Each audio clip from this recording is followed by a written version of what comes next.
En août 1988, coup de tonnerre dans les médias, la jeune actrice à la mode, Pauline Lafont, fille de Bernadette Lafont, s'est évaporée du jour au lendemain à 25 ans seulement. Recherchée pendant plusieurs mois par sa mère, qui utilise sa notoriété pour faire bouger les recherches, elle ne réapparaît pas et intrigue les foules qui se passionnent pour l'histoire.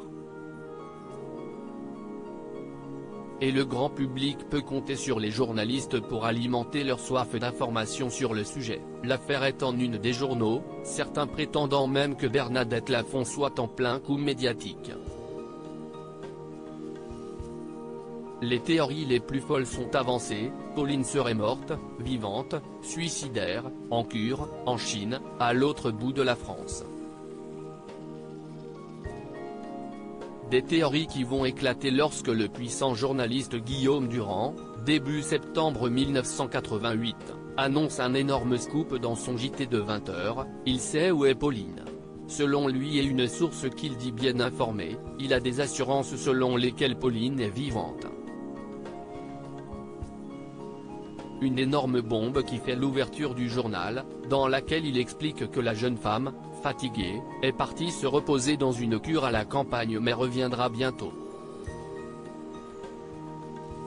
Un coup de buzz qui tombe à l'eau des déclarations qui foudroient Bernadette Lafont, qui ne comprend pas pourquoi le journaliste ne l'a pas prévenue avant de sortir une telle affaire.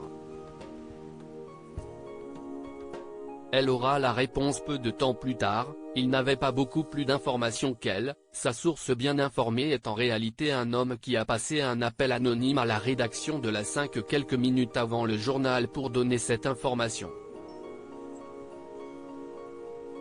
Et il s'avérera, moins de 2 mois plus tard, que tout était faux. Les restes de la jeune femme sont retrouvés dans un ravin en novembre dans un état de décomposition très avancé, ce qui signifie que l'actrice est décédée dès le jour de sa disparition.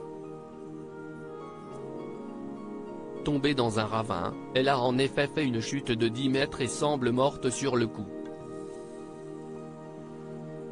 Désavoués, la plupart des journalistes présentent leurs excuses à la famille de Pauline Lafont.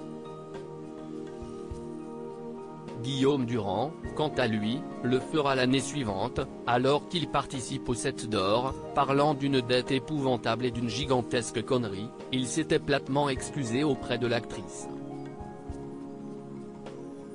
En 1997, invité dans une émission, il avait redemandé pardon à la famille. Un jour où je présentais le journal, quelqu'un est arrivé, persuadé d'avoir des infos intéressantes sur Pauline Lafont. On s'est planté. J'ai détesté cette affaire-là. Et je n'accepte pas la télé qui ne s'excuse pas, avait-il asséné.